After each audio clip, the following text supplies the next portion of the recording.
Hey there, Hard Hat Holly with challenge for day number 8. We are talking today about the fixing of houses. So today your assignment, your challenge is to go on Zillow or redfin or realtor.com and look at houses that are selling, and especially the ones that sell really fast and for top dollar, see how they are done, decorated, and styled.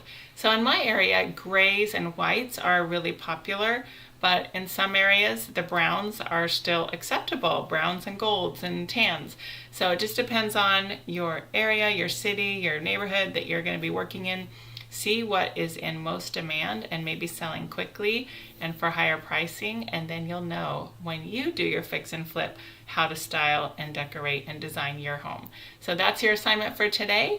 Tune in for tomorrow's challenge and go ahead and register for our masterclass at hardhatholly.com/flip, and you'll learn a whole lot more. Thanks for watching and talk to you tomorrow.